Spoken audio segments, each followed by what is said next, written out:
Is this the normal one? It is, but All right. you know. Pretty easy going.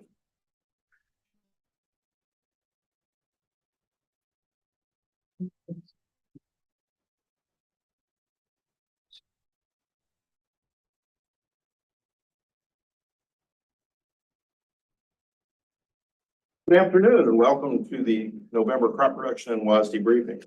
My name is Lance Honig and I serve as chair of the Agricultural Statistics Board at NASS.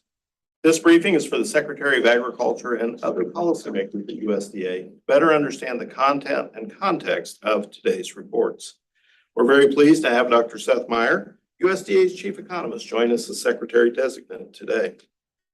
Dr. Meyer, I'd like to express our appreciation to Scott Matthews from our Little Rock office, sitting behind you. And also we did have Greg Tayson from our Des Moines office, both of which were in assisting us with today's report. Before I turn things over to our presenters, I do have a few notes for our live streaming audience. The crop production and WASDE reports are considered principal federal economic indicator reports. The Office of Management and Budget provides specific guidance on how these important reports are to be released. OMB statistical policy instructs policymaking officials to refrain from making public comment regarding the content of these reports within 30 minutes of their release. Therefore, we will not be taking questions from the public during this briefing. Both NASS and World Board staff are available for phone or email questions. NASS will host a social media event at 1 o'clock Eastern time today. We strive to have everything presented at this briefing match the official record. However, should there be any discrepancy, always refer to the official published estimates. With that, I'll turn things over to Patrick Boyle. He is the chief of the crops branch at NASS. Patrick will be immediately followed by Dr. Mark Cekanowski, chair of the World Agricultural Outlook Board. Patrick.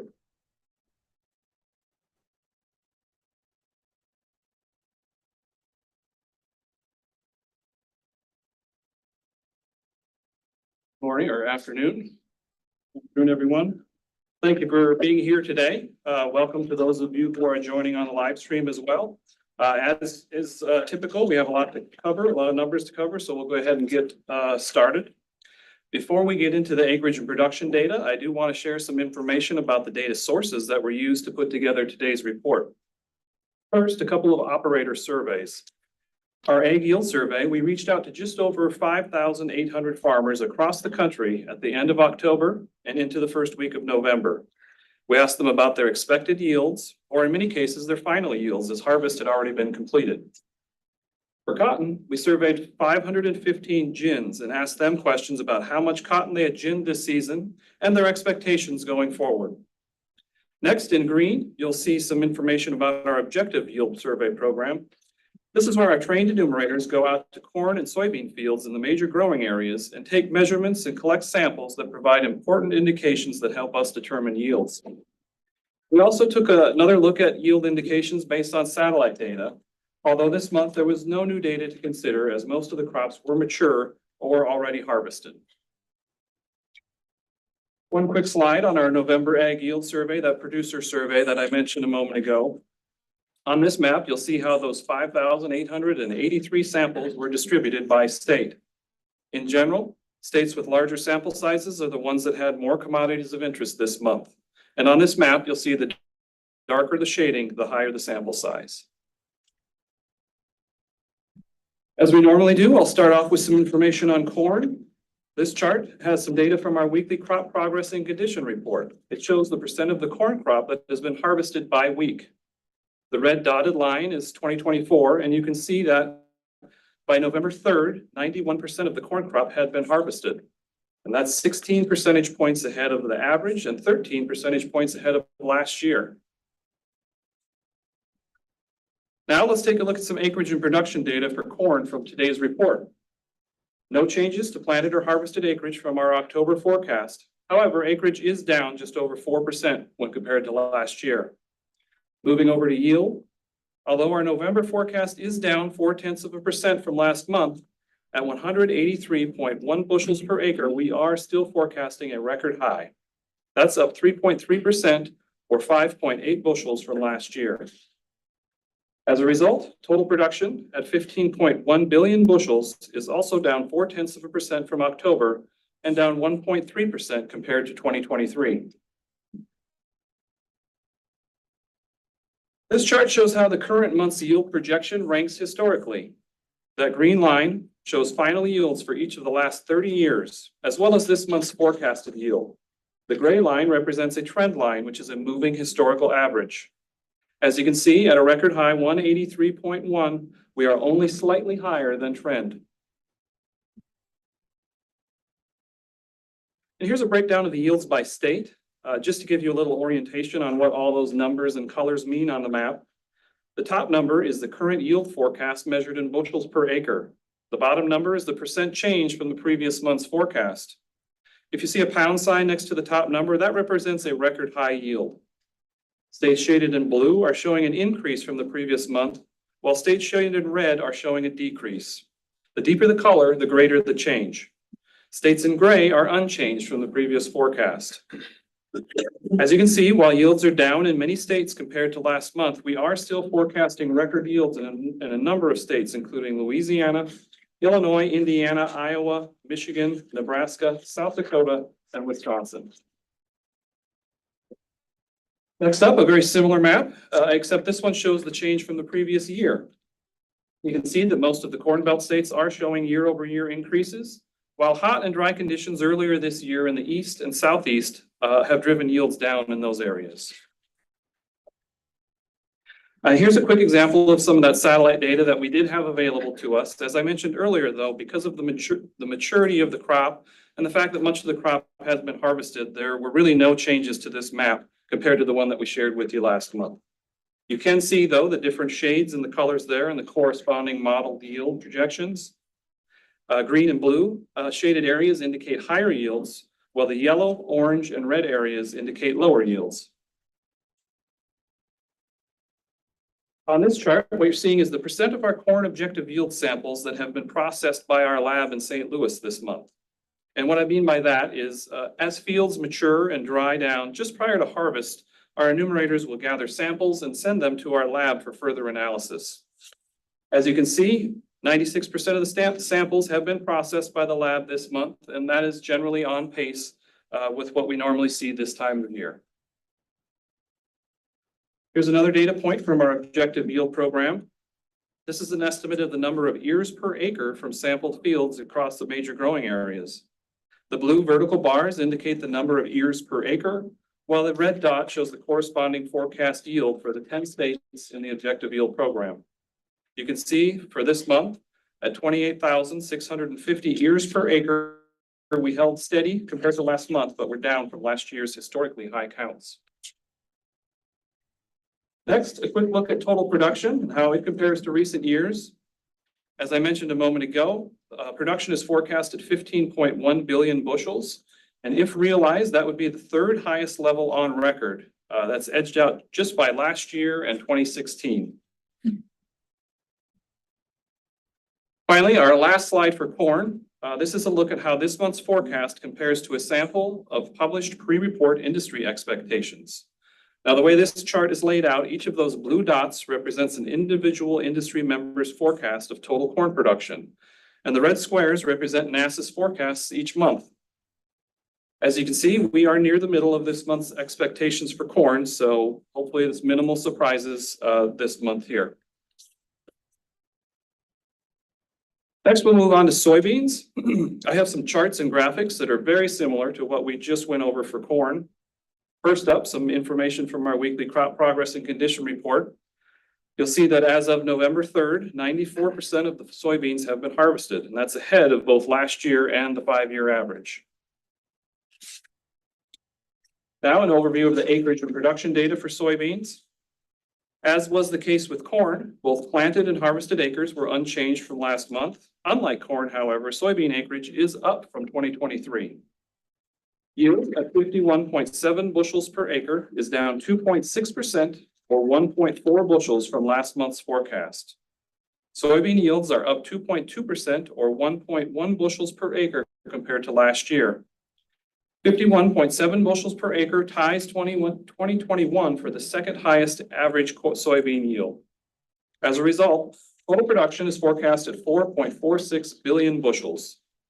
This is down 2.1% from last month, but up 7.2% from 2023 and the second highest level on record.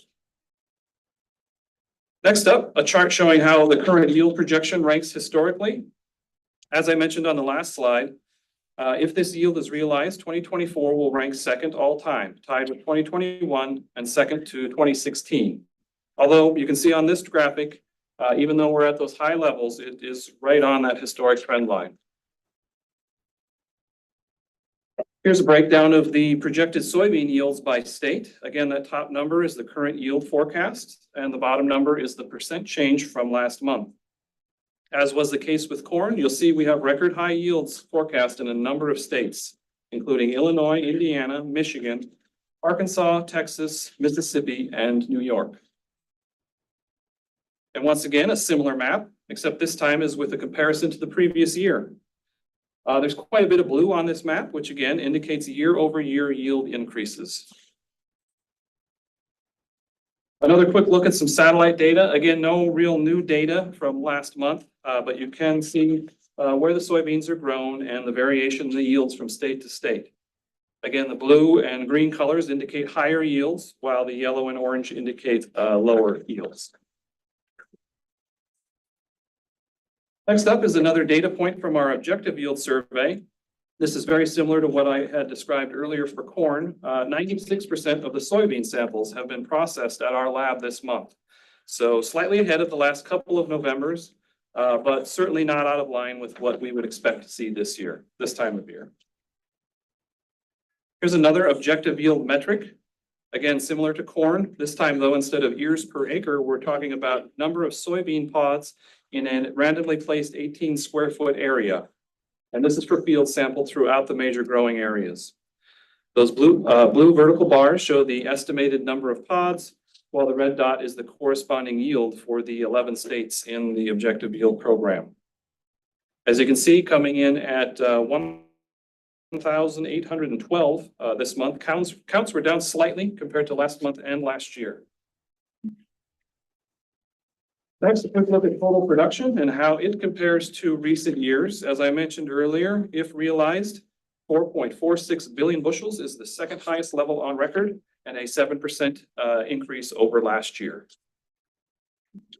Finally, our last soybean slide. This graphic shows how NASA's monthly production forecasts compare to pre-report industry expectations. Again, the blue dots show individual industry member estimates, while the red squares are NASA's forecasts. You can see we did come in a little lower than what most were expecting, so I guess this could generate some discussion later on X in our chat session. Now to cotton harvest progress. As of November 3rd, 63% of the cotton crop has been harvested nationwide, and that is ahead of both last year and the 5-year average. Here's a summary of the acreage and production data for cotton from today's report. Acreage, yield, and production all remained relatively unchanged from last month. That said, thanks to increased acreage, total production is forecast to be up nearly 18% compared to 2023. And like we had for corn and soybeans, this chart shows how this month's cotton yield projection ranks historically. You can see today's forecast of 789 pounds per acre is the lowest yield since 2015 and well below our historic trend line. Here's a breakdown of the cotton yields by state. Once again, that top number is the current yield forecast. This time, however, it's pounds per acre rather than bushels per acre. The bottom number is the percent change from the previous month. One item to note on this map, you'll see Georgia. Yields are up in Georgia compared to last month. We feel that farmers are getting a better feel for the actual impact of the hurricanes that passed through recently. And here's a yield map comparing to the previous year. Quite a lot of red on this map indicating year-over-year declines, including 4 of our top 5 producing states. Mississippi is the one exception to that trend. Next, a quick look at total production and how it compares to recent years.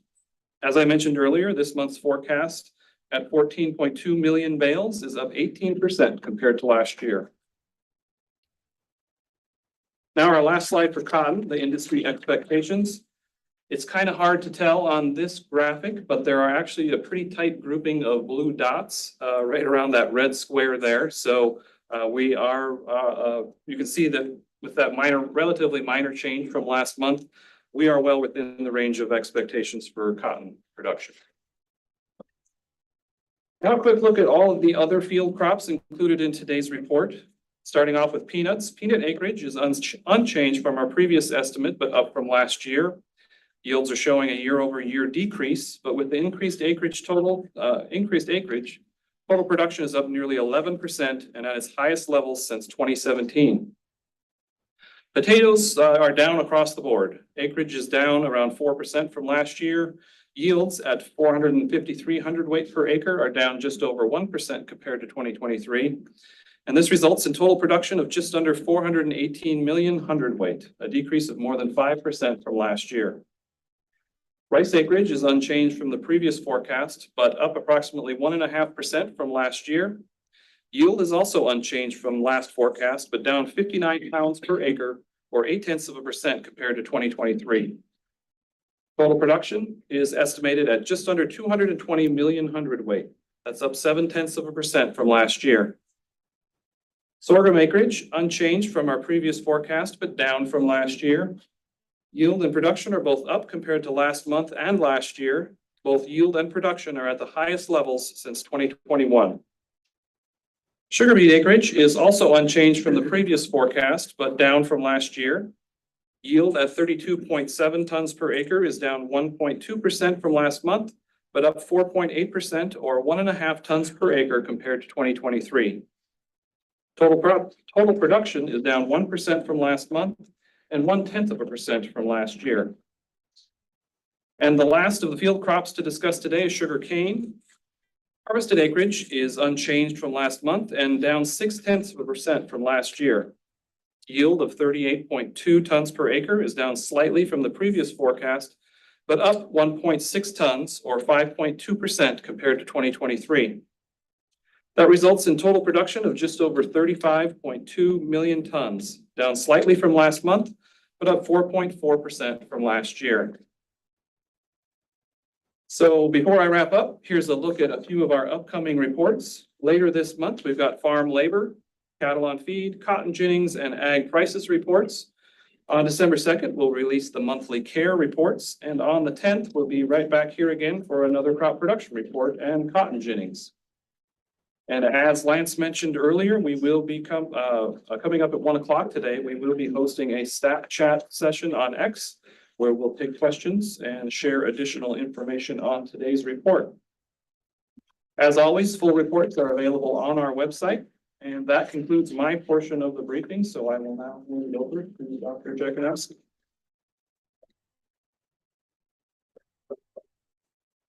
All right, thank you. Good afternoon, Seth. So I'll walk you through the WASDE report. As we always do, we'll get through the highlights as we proceed here. Let's start out with global wheat. Little bit of an increase in global supplies this month, driven by larger crop in Kazakhstan, which we'll talk a little bit more about in the next slides. Other than that, Argentina production down a bit this month, still dry. You know, it's been dry there. They have had some rain recently, but it seems to be a little bit, probably too little, too late. Harvest will start soon, next month. EU down a bit. That's harvest results from this past crop. Russia, that's a reduction in spring wheat production there. Also not listed on this list of countries. We reduced Brazil's wheat production by 500,000 tons as well. But let's talk a little bit more about Kazakhstan, because that's a pretty big increase. You saw a 2 million ton increase in their production. Just a quick review of where within the country most of the wheat is concentrated. This is all spring wheat in this country, and essentially what we had here is extremely record large, record high rainfall throughout the season, pretty much steady from planting right up until harvest. It finally did dry out a bit toward after harvest began. But keep in mind, Kazakhstan, pretty arid climate. So even though we're seeing huge increases in the typical, a huge increase from what a normal rainfall is, it's still not flooding in the streets. It's not necessarily like a France situation where there was just too much rain for the crop to develop. So wettest year on record by far in Kazakhstan. And with all that rain, again, within a relatively arid climate, VHI was looking spectacularly strong toward the end of the season here.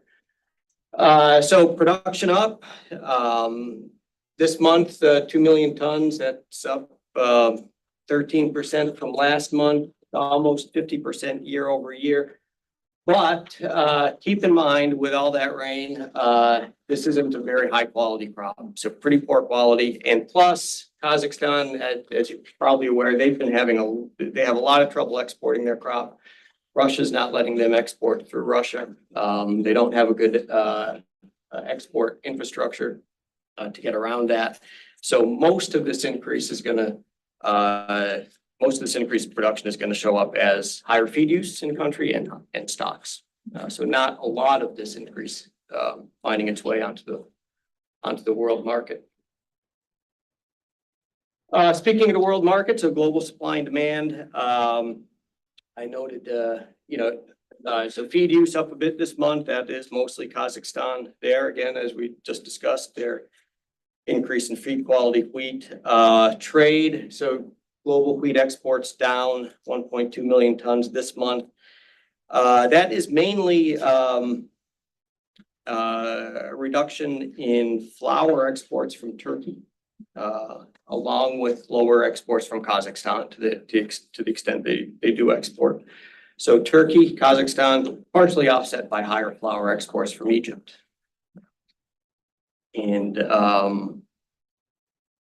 so that's most of the key points on the global balance sheet. Thought we'd just put this slide up here too for a little bit of context. A lot of interest in Russia's wheat exports, and just for some long-term context to put Russia into the context of their exports in the global market. As you can see, I mean, they've emerged from being a net importer to a very strong exporter. They account now for 25% of global trade. Just in the last 2 months alone, we've seen record exports out of Russia. And we're now at current forecast is for 48 million tons. Didn't change that this month. But their supplies are tightening up, stocks are tightening up, so we expect that export case to go down as we continue into the year. For the U.S. balance sheet, very modest changes this month. Just kind of truing up to some recent data.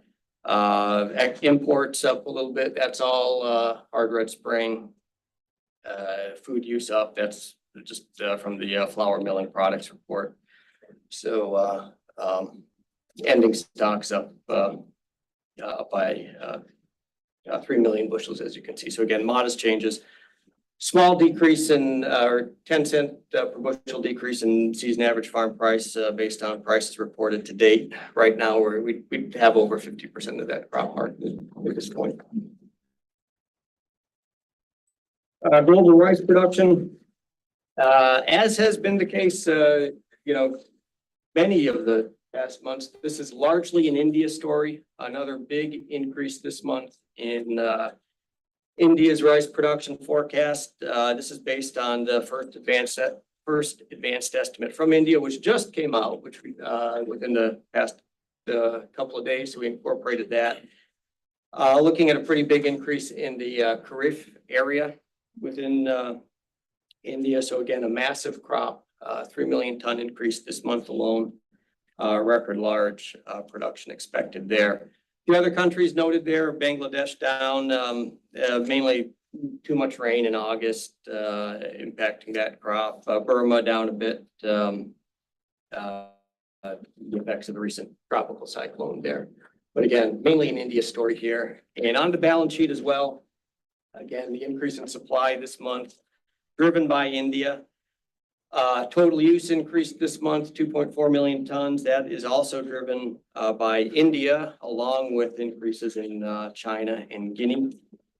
Ending stocks, that is, again, that's India, higher stocks in India, given their higher production. Trade up a bit this month as well, 500,000 tons. Increased exports out of India and Thailand, partially offset by reduced exports from China.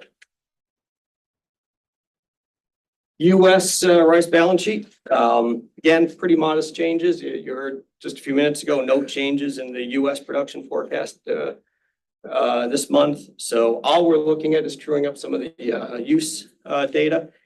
And in this case, it's all the changes were centered on trade. Export forecast reduced 1 million hundredweight. And that's split between a 2 million hundredweight reduction in long grain exports, reflecting some weakness to Western Hemisphere markets, partially offset by a 1 million hundredweight increase in medium short grain exports, and no change to the season average market price. All right, let's talk about corn. A few things to note here. You'll see so global production up 2.2 million tons. This month, we'll talk a little bit later about the U.S. production down 1.5 million tons. Corn production up. Much of that increase in corn production this month reflects several countries that aren't listed here. African countries, so driven by increased production in Uganda, Malawi, Mozambique, and Kenya, adding up to most of that increase there. Mexico, kind of, potentially an interesting story emerging there. Production down 500,000 tons this month. Reduced winter corn area, given that reservoirs are pretty low. So, expecting perhaps some reduced plantings there, just given concerns about those reservoir levels. EU truing up to harvest results, and FSU 12, that is an increase in Belarus. Full balance sheet, I put up the back year here, since that is still applicable to the Southern Hemisphere production in particular.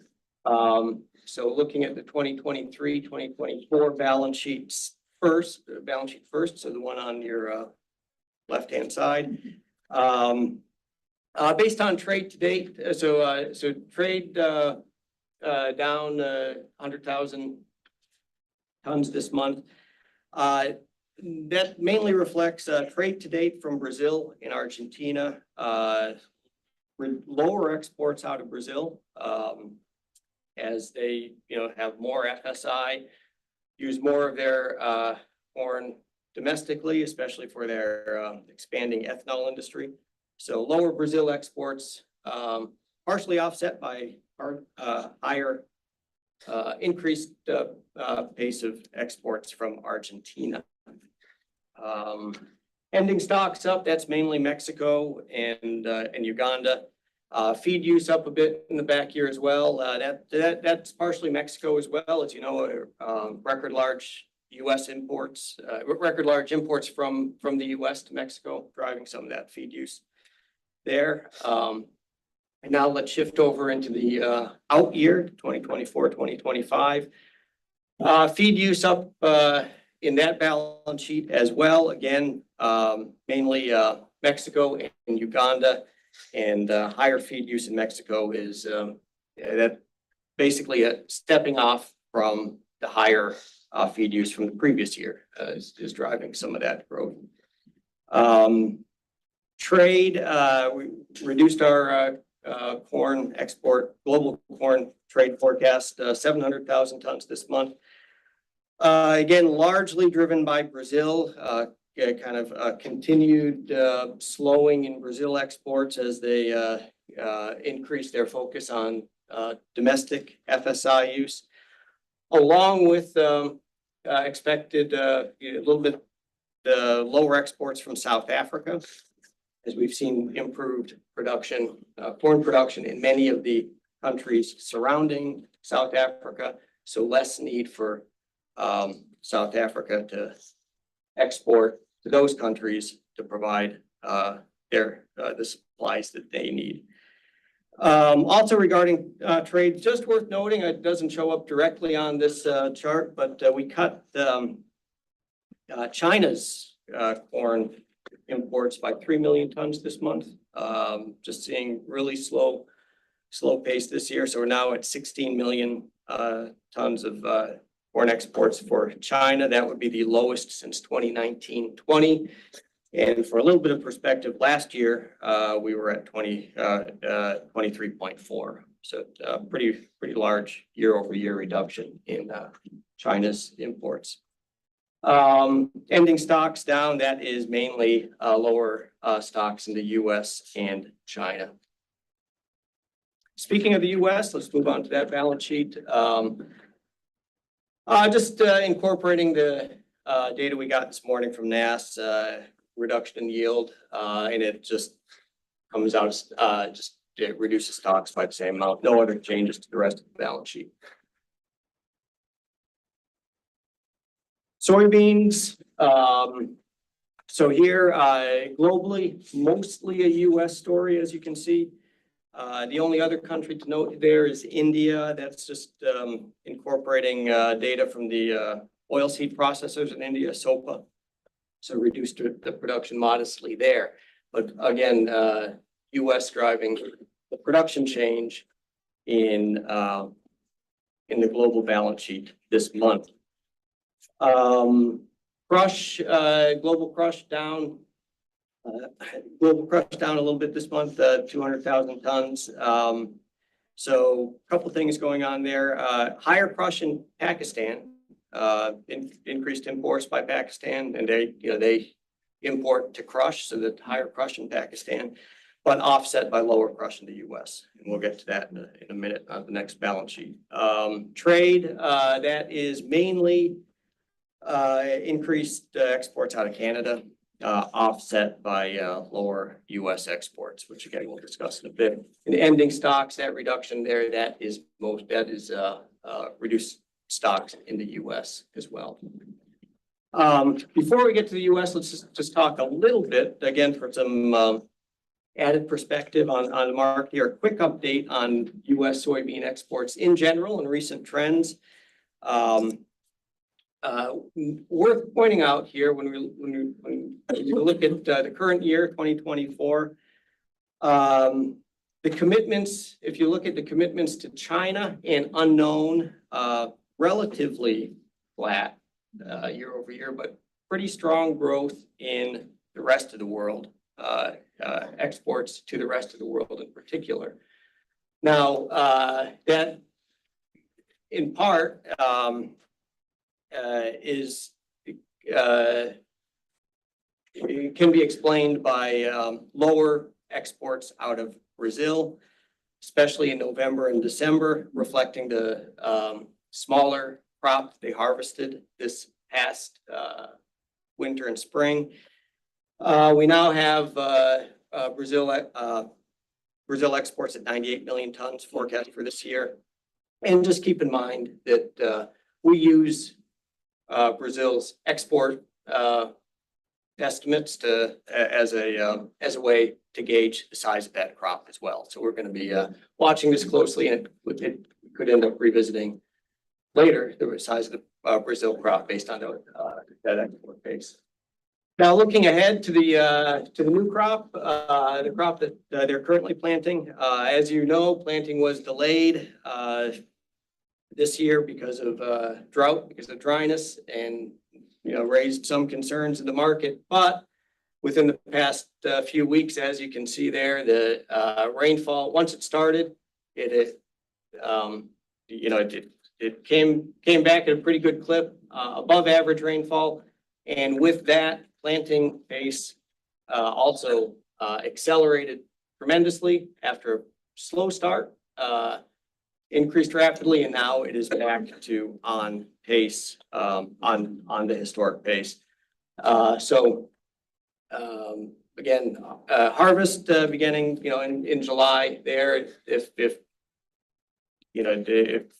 crop gets in, as it looks like it's going to, that could put some pressure on U.S. exports early into next year. So the U.S. soybean balance sheet. So the big change here, of course, this month, it was the reduction in soybean yield and production that we got from NASS this morning.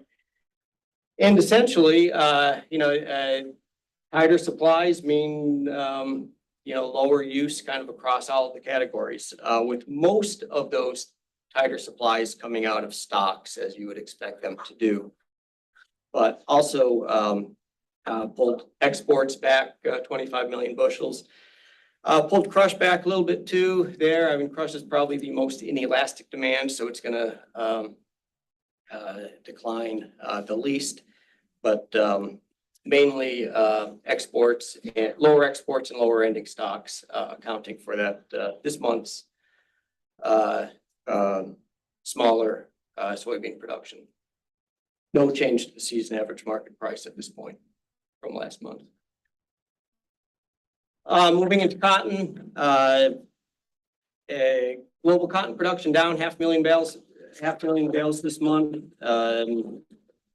Pakistan down 200,000. It's been hot and dry there, affecting production, and we're just seeing slow arrivals, suggesting that crop was smaller than it at first appeared.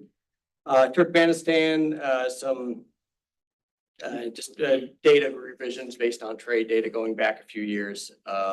And also other countries not listed there, Spain, Greece, Sub-Saharan Africa, some reductions there as well. Global balance sheet. Overall, I think we can continue to characterize the global cotton market as, relatively stagnant consumption, and supplies are abundant both in the U.S. and globally. Though production was reduced to 500,000 bales this month, it's still up a fair amount year over year. Consumption, we reduced 300,000 bales, several countries there, and several countries driving that, including Turkey and Pakistan. Ending stocks. In trade, higher imports for Uzbekistan and Egypt, but lower imports for Turkey. The other thing that's happening that you're aware of that isn't directly noted in the balance sheet, but Brazil exports are strong, and their cotton production has been increasing, so that is pressuring U.S. exports in particular. So speaking of the U.S., very small change in production this month from NASS, 10,000 bale reduction. And essentially that comes out of our unaccounted category. We had also reduced exports 200,000 bales, and that's just based on pace.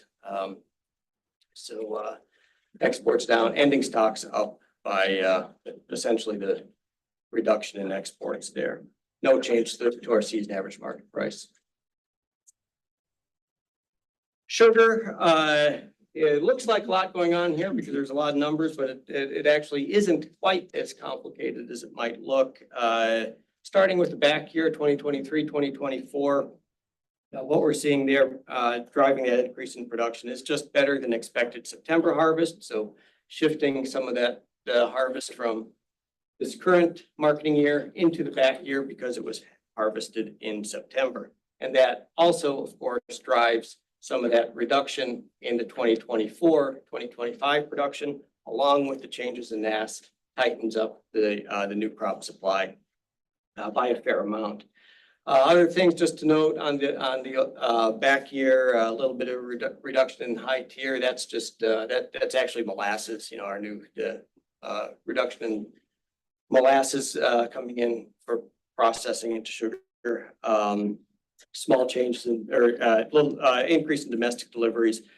All in all, it adds up to a tightening ending stocks and a 69,000 short ton reduction in beginning stocks for the new crop year, combined with that lower production I already talked about, tightens up supplies a fair amount for that new crop year. Raised our high tier forecast again this month. Just reflecting recent strength, and I mean it's a small increase, but recent strength in high tier imports. And domestic deliveries up a bit. That's just kind of carrying over from the trend from the previous year. And when it's all said and done at the end of the balance sheet, we end up with 11.7% stocks to use ratio. Mexico on the old crop year, imports down. That is mainly lower deliveries for IMEX. So it comes out of their use category. Ending stocks didn't change too much, but carrying that into the new crop year. The other thing that's kind of worth noting here on the Mexico sugar balance sheet, especially for the new crop year, is that Mexico continues to import. So imports continue to come in. Much of that we're assuming is imports that were contracted earlier, so they're committed to come in regardless of current market conditions. So that is probably driving a lot of that continued relatively strong pace of imports by Mexico. And again, exports up by about the same amount. So they're importing and then exporting to third countries, and ending stocks unchanged. All right, let's move into meat and livestock. Starting with beef, for 2024, higher beef production, up 20 million pounds.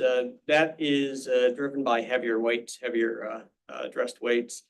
Looking into 2025, we expect higher weights as well, driving some of that increase, along with an increase in steer and heifer slaughter, given placements happening now. Those are going to be ready in 2025 for harvesting. So that's increasing that production there. Pork production down a bit this month, just looking at slaughter pace in the fourth quarter, and expect that lower slaughter pace to carry into the first quarter 2025. So that's driving that reduction in 2025 for pork production. Broilers and turkey just truing up in 2024 to observed slaughter data. And in 2025, broiler production up a bit based on recent hatchery reports. Prices strong for steers, strong beef demand. Raised our steer price forecast for both 2024 and 2025. Hogs as well, again, for 2024, based on recent observed prices, relatively tight supplies, supporting those prices and expecting that some of that strength to carry into 2025 as well. And again, poultry, broilers, and turkey for 2024, just truing up to recent observed prices and seeing some strength, expecting that to carry into 2025. And some of that strength likely just also reflects the strength in beef prices and pork prices as well, supporting poultry prices. U.S. meat trade, 2024, getting pretty close here to the end of the calendar year. So at this point, we closed out the third quarter trade data. So made changes based on updates from that most recent data. Just also noting broilers in particular pulled our export forecast back in both 2024 and 2025, seeing a lot of competition from Brazil. Imports, raised our beef import forecast for the current calendar year. As you can see there, continued strong demand for processing beef, mostly coming in from Oceania and South America. And that we expect to continue into 2025. Speaking 2025, so beef, raised our beef export forecast, 100 million pounds, just seeing strong global demand for beef generally.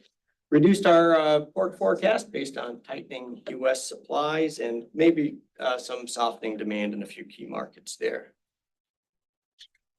And we'll wrap things up here with dairy.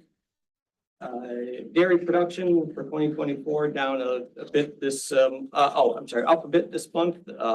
Just again, incorporating third quarter data. So a little bit lower cow inventory offset by higher milk per cow for 2024. No change currently forecast for 2025.